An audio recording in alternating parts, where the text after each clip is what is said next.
Hello friend, YT study zone के हमारे इस एजुकेशन प्लेटफॉर्म पर आप सभी का हार्दिक स्वागत है। सो गाइस, आज के इस वीडियो में हम डिस्कस करने वाले हैं आप सभी के सामने क्राउन सामान्य ज्ञान की इस बुक का एक मोस्ट टाइम पे चैप्टर, जिसका नाम है मध्यकालीन भारत में धार्मिक आंदोलन।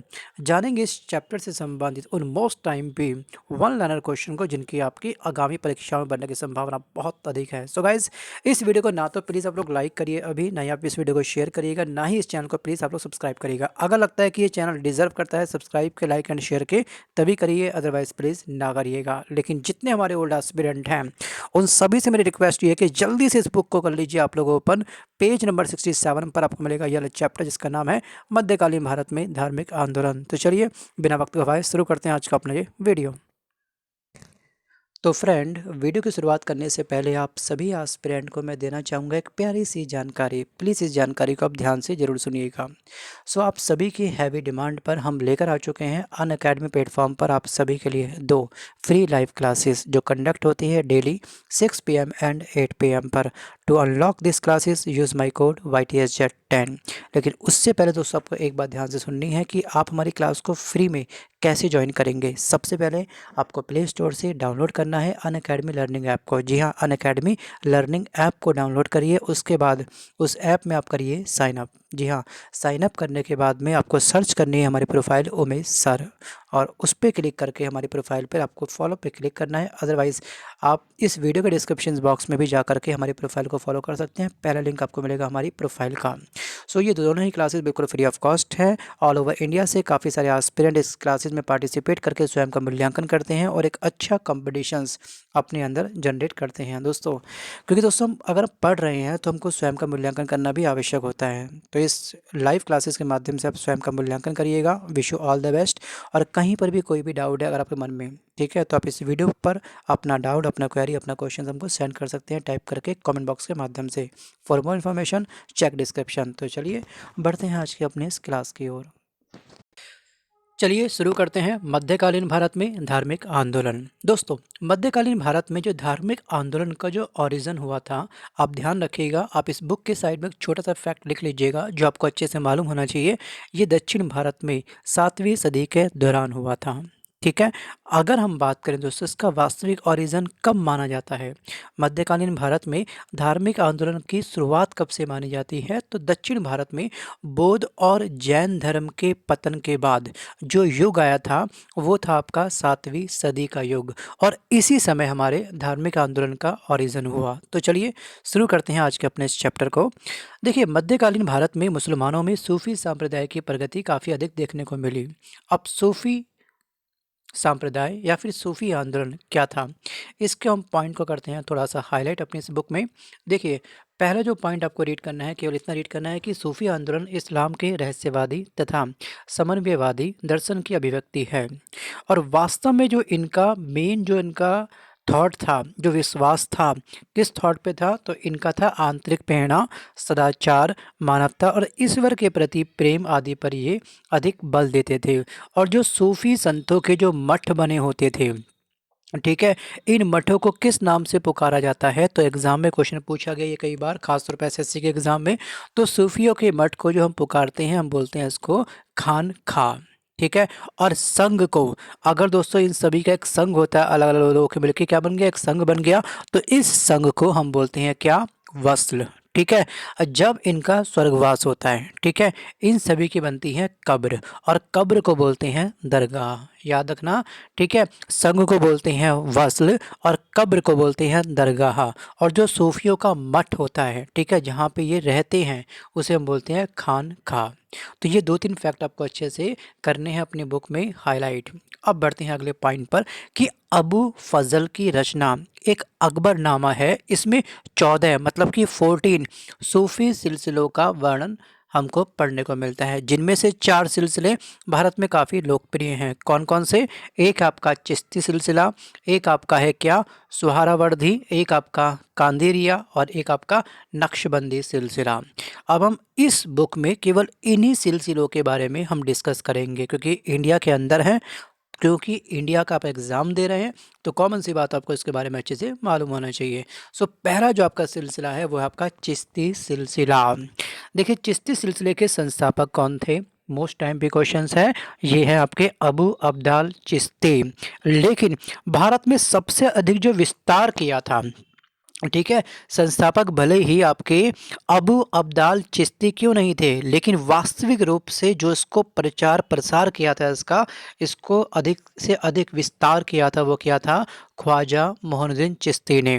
अगर आपसे पूछेगा वास्तविक संस्थापक कौन थे, चिश्ती सिलसिले के वास्तविक संस्थापक पूछेगा आपके एग्जाम में, तो आप बोलेंगे ख्वाजा मोइनुद्दीन चिश्ती। अगर एग्जाम में पूछा था केवल संस्थापक कौन थे, तो आप बोलेंगे अबू अब्दाल चिश्ती। ये क्वेश्चंस इस टाइप से आपके state PCS GS paper 1 prelims के एग्जाम में 2 से 3 बार पूछा गया है। आगे हम बात करते हैं कि इनका मुख्य केंद्र क्या था, तो इनका मुख्य केंद्र था आपका अजमेर। अब मूव करते हैं यहाँ पर कि चिश्ती संत खानखाओं में संगीत को महत्व देते थे और इनकी संगीत सभा को कहा जाता था समा। कहते हैं ना भाई तुमने तो समा बांधी, ठीक है ना। समा वास्तव में क्या है, संगीत से संबंध रखती है और संगीत सभा को कहते हैं क्या, समा। और यहीं से कव्वाली का विकास हुआ था। तो कव्वाली का ओरिजिन कहाँ से हुआ था, समझ गए आप लोग, ठीक है। कव्वाली का जो ओरिजिन हुआ था दोस्तों, वो किस सिलसिले से हुआ था, तो वो आपका हुआ था चिश्ती सिलसिले से।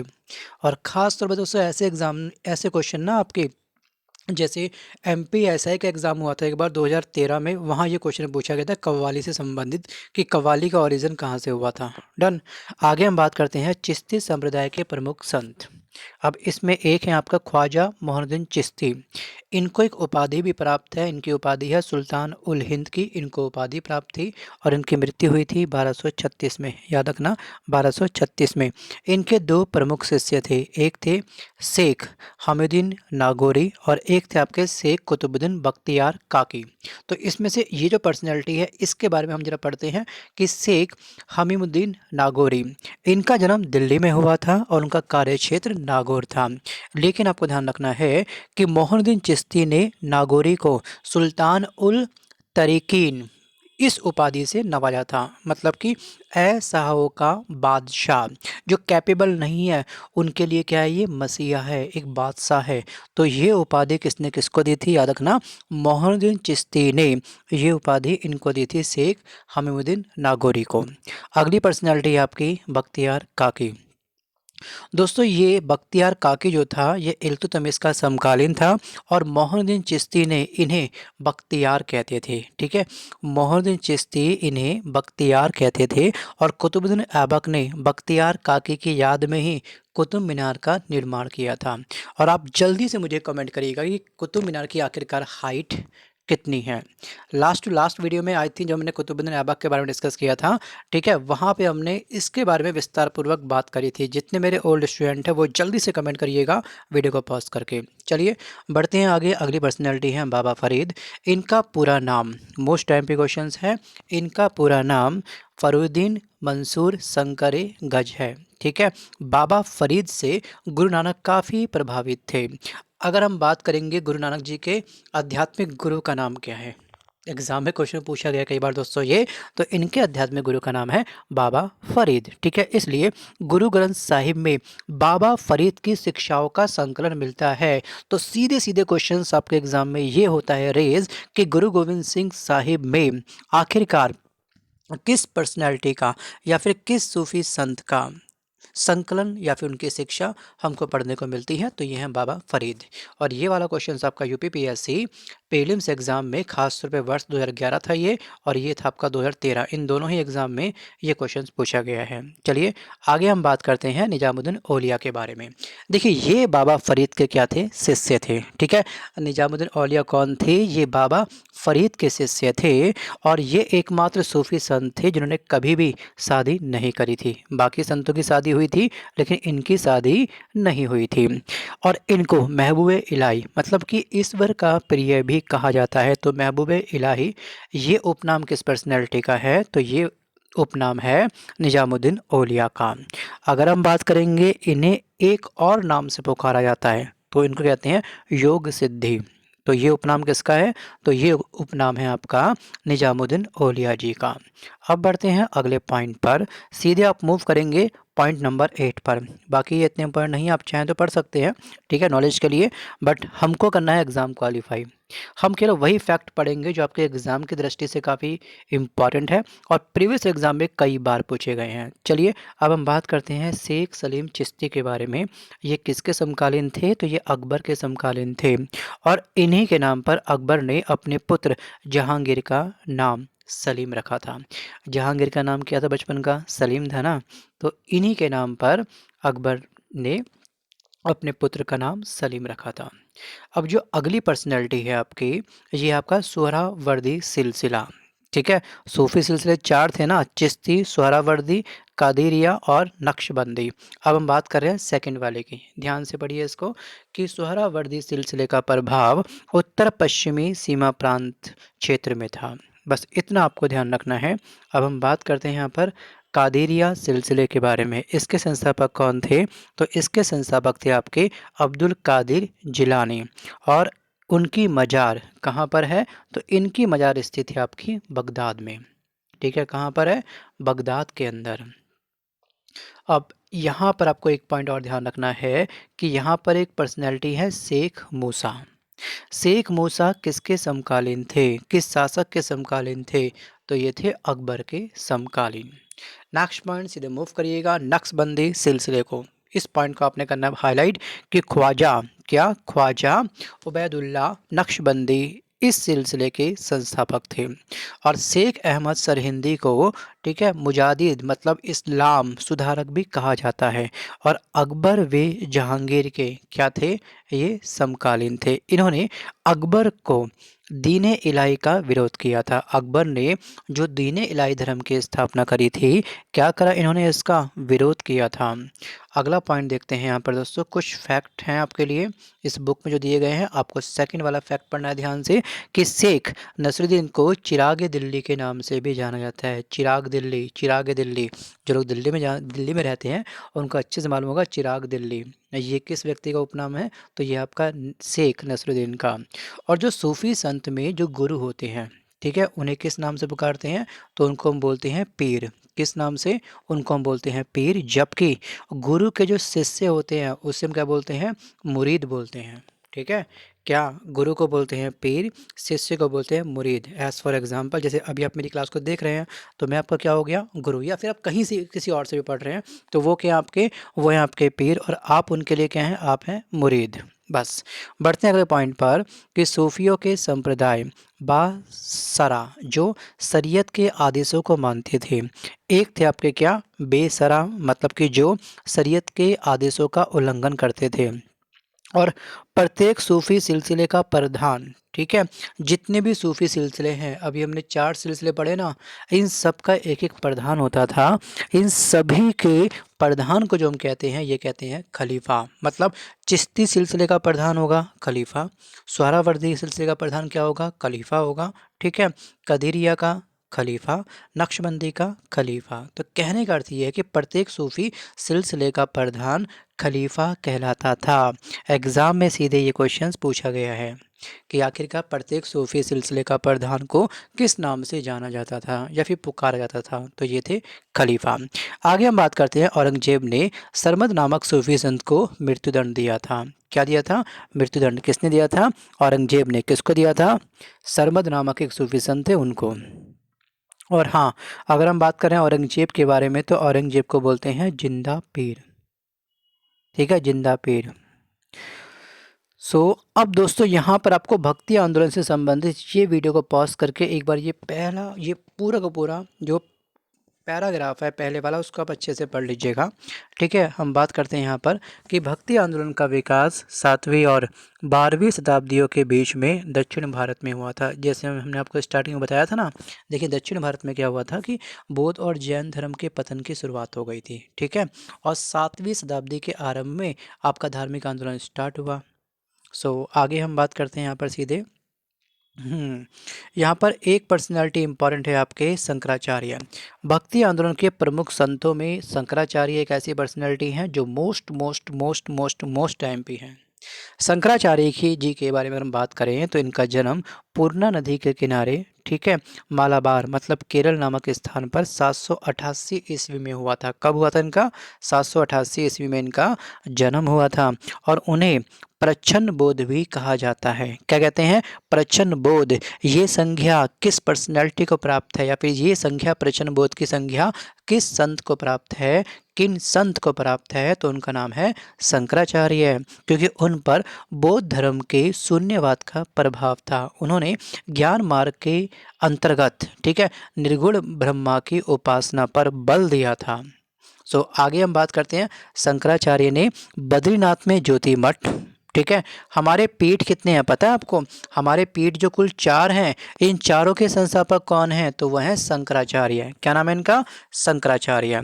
बद्रीनाथ में ज्योति मठ, द्वारका में जो पीठ है आपका उसे हम बोलते हैं शारदा पीठ, ठीक है, पुरी में गोवर्धन पीठ स्थित है, तो मैसूर में श्रृंगेरी पीठ है, ठीक है। और अगर आपने इनमें से किसी एक पीठ की यात्रा करी है, किसी भी एक की अगर आपने यात्रा करी तो प्लीज़ कमेंट करके हमको जरूर बताइएगा, ठीक है। आगे हम बात करते हैं रामानुजाचार्य। इनका जन्म हुआ था आंध्र प्रदेश में, ठीक है। आपको ध्यान रखना केवल ये वाला कि इनका जन्म कब हुआ था? आंध्र प्रदेश में हुआ था इनका जन्म। और इन्होंने अपनी शिक्षा यादव प्रकाश एवं यामिनी मुनि से प्राप्त की थी। किससे करी थी? यादव प्रकाश से एवं यामिनी मुनि से इन्होंने अपनी शिक्षा प्राप्त करी थी। नेक्स्ट पॉइंट है आपका निम्बार्क। वे राधा कृष्ण के उपासक थे, उन्हें शंकर का अवतार भी माना जाता है, ठीक है। और लास्ट वीडियो में मैंने आपको बताया था कि शिव शंकर जी के कुल कितने रूप हैं, कितने इनके अवतार हैं, इनकी संख्या क्या है इनके रूपों की, तो जल्दी से मुझे कमेंट करिएगा। देखिए, मैं आपसे कमेंट करने के लिए इसलिए बोलता हूँ क्योंकि मुझे भी पता चले कि आखिरकार जो मैं वीडियो रिकॉर्ड कर रहा हूँ, जो बच्चे सुन रहे हैं, पिछला भूल रहे हैं, आगे बढ़ रहे हैं, तो ये चीज़ गलत नहीं है। आगे बढ़िए लेकिन पिछला समेट के रखिएगा, वरना क्या होगा, आप दिन भर वीडियो वॉच तो कर रहे हैं लेकिन दिमाग में कुछ नहीं जा रहा। ये तो वही हो गया कि आप तेज घोड़े पर सवार तो है लेकिन उसके लगाम आपके हाथ में है ही नहीं, तो फिर फ़ायदा क्या भागने का। तो इसलिए दोस्तों, सही दिशा में जाना है तो पिछला भी समेट के रखना है, सिलेक्शन पाना है तो पिछला भी समेट के आपको रखना पड़ेगा।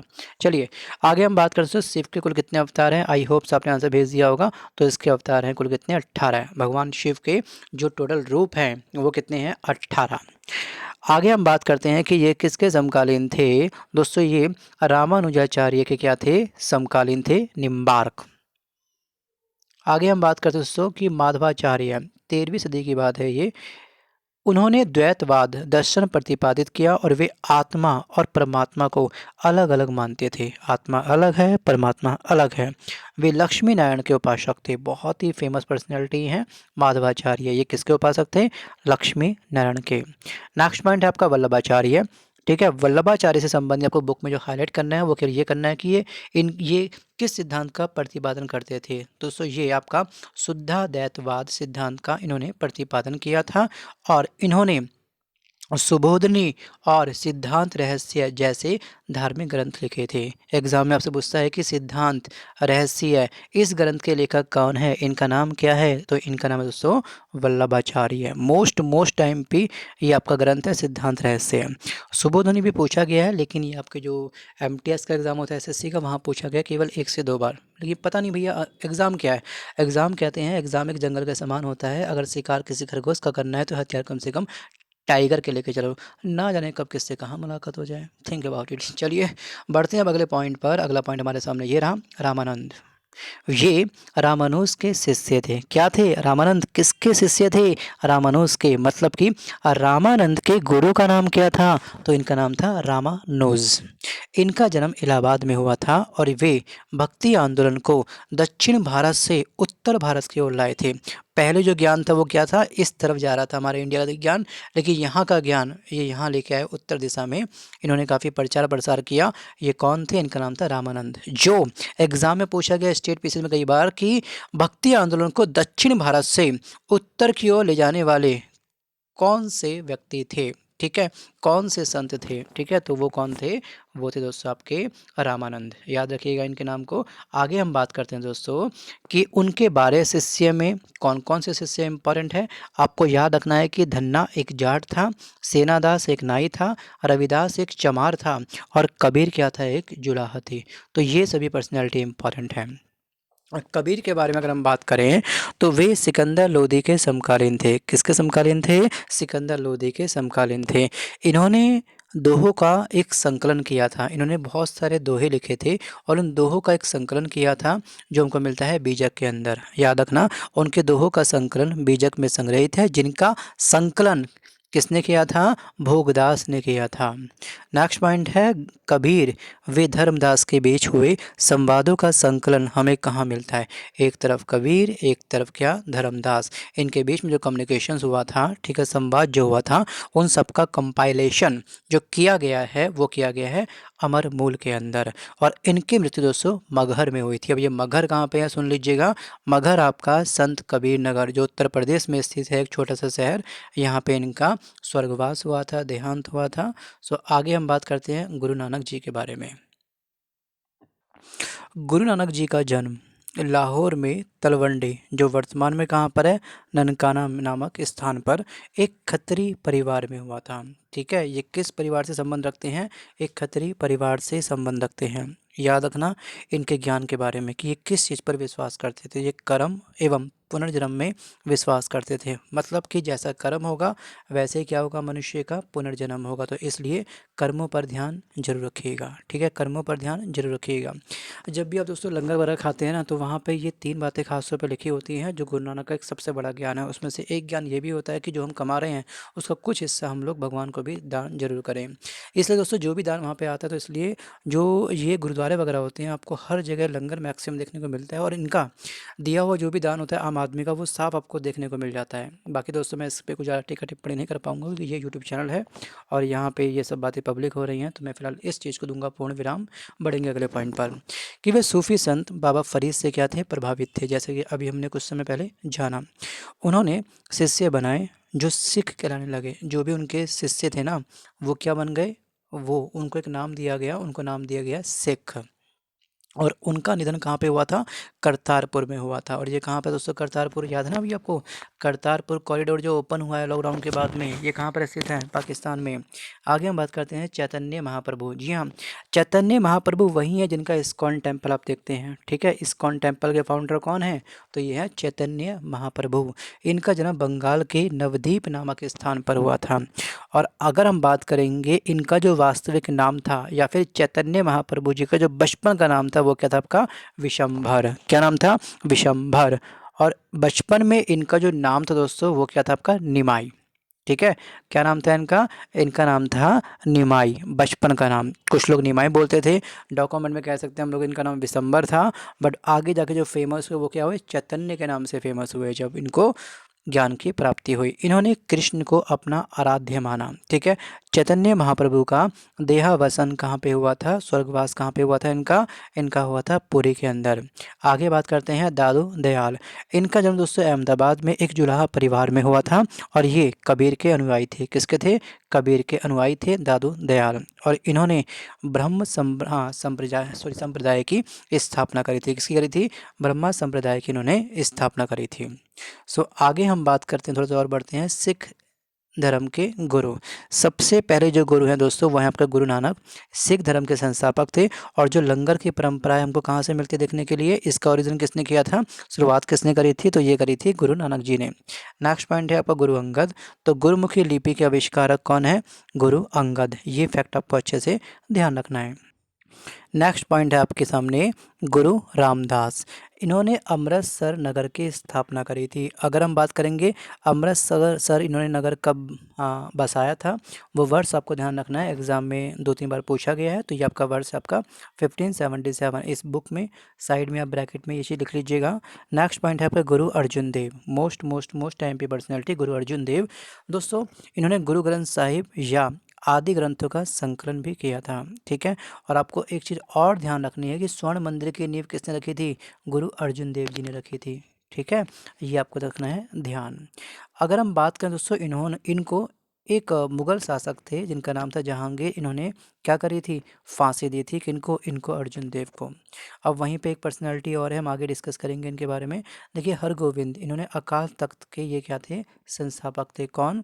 गुरु हरगोविंद। मोस्ट टाइम पे क्वेश्चंस, अकाल तख्त की स्थापना किसने करी थी अगर ये पूछेगा तो आप बोलेंगे गुरु हरगोविंद। ठीक है। और सिखों को सैनिक जाति में किसने बदला था?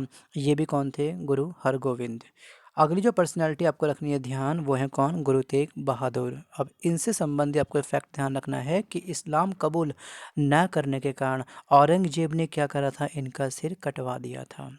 अगला पॉइंट देखते हैं दोस्तों, गुरु गोविंद सिंह, ये खालसा पंथ के संस्थापक हैं। ठीक है। और ये क्या थे? सिख गुरु के अंतिम गुरु थे। टोटल कितने गुरु होगा यहाँ पर? 10। तो सिखों के कुल गुरुओं की संख्या कितनी है? तो ये है आपकी 10। ये फैक्ट आपको ध्यान रखना है। सीधे हम बढ़ते हैं दोस्तों अब की बार मीराबाई की ओर। तो ये पर्सनैलिटी काफ़ी इंपॉर्टेंट है। बाकी जो बीच की दो पर्सनैलिटी हमने स्किप करी उसको हम चाहें तो स्किप कर सकते हैं। सो मीराबाई का दोस्तों जो संपूर्ण जो काल था वो था 1498 से लेकर के 1546 तक। ये मेवाड़ के राजा रत्ना सिंह राठौर की पुत्री थी। ठीक है। और इनका विवाह जो हुआ था, इनका विवाह राणा सांगा के पुत्र भोजराज के साथ में हुआ था। और इन्होंने क्या करा? इन्होंने कृष्ण की उपासना करी, उनको अपना प्रेमी माना और उनको अपने पति के रूप में भी स्वीकार किया। मीराबाई इसलिए फेमस है। सो अगर हम बात करेंगे सूरदास के बारे में, देखिए सूरदास जी का जन्म अरुणकता नामक एक गांव में हुआ था। ये अकबर और जहांगीर के समकालीन थे। आपको रखना केवल ध्यान क्या कि ये किसके समकालीन थे? तो ये अकबर और जहांगीर के समकालीन थे। नेक्स्ट पॉइंट है आपके सामने तुलसीदास। इनका जन्म बांदा जिले के राजापुर गांव के अंदर हुआ था। ठीक है।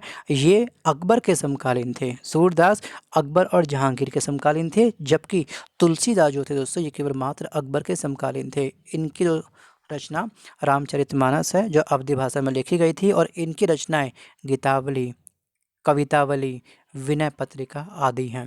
अब हम बात करते हैं महाराष्ट्र में भक्ति आंदोलन। देखिए महाराष्ट्र में भक्ति पंथ पडरपुर के देवता विडोवा या विट्ठल के मंदिर के चारों ओर केंद्रित था। और दोस्तों विडोवा को कृष्ण का अवतार भी माना जाता है। ठीक है। क्या माना जाता है इनको? कृष्ण का अवतार भी माना जाता है। आगे हम बात करते हैं ज्ञानेश्वर के बारे में। इन्होंने महाराष्ट्र में भक्ति आंदोलन की शुरुआत करी और ज्ञानेश्वर ने श्रीमद् भगवद गीता पर मराठी भाषा में क्या लिखा इन्होंने मतलब कि इसका ट्रांसलेट किया था मराठी भाषा में। उनका नाम है भावार्थ दीपिका नामक एक टीका भी लिखी थी। अगली पर्सनैलिटी आपके तुकाराम, ये शिवाजी के समकालीन थे और इनकी रचनाएं कृष्ण को समर्पित है। नेक्स्ट पॉइंट है आपके सामने रामदास। देखिए सूरदास, तुलसीदास, रामदास ये सभी हमको एक जैसे लगते हैं। इस चीज़ को आप ध्यान से पेन डाउन जरूर कर लीजिएगा। अगर आपके पास वाली बुक नहीं है तो नोट्स अपने तैयार करते चलिए हमारे साथ। दोस्तों रामदास ये शिवाजी के कौन थे? राजगुरु थे। इन्होंने दास बोध नामक पुस्तक की रचना करी है। मोस्ट टाइम पे बुक है ये। दास बोध के रचनाकार कौन है दोस्तों? तो ये हैं रामदास। अगला पॉइंट है मेरे सामने एकनाथ। इन्होंने भावार्थ रामायण को मराठी भाषा में लिखा था। ठीक है। जो रामायण का भावार्थ है उसको मराठी भाषा में ट्रांसलेट किसने किया था? उनका नाम है आपका एकनाथ। तो फ्रेंड आज के इस वीडियो में बस के लिए इतना ही। ठीक है। अगले वीडियो में हम डिस्कस करेंगे मुगल कालीन इतिहास के स्रोत के बारे में, या फिर हम डिस्कस करेंगे मुगल साम्राज्य को। ये वीडियो दोस्तों अगर आपको अच्छा लगा हो तो वीडियो को लाइक करिए, अपने फ्रेंड तक इस वीडियो को शेयर करिएगा। मिलता हूँ जल्द एक नए वीडियो के साथ, तब तक के लिए धन्यवाद। Bye bye and take care.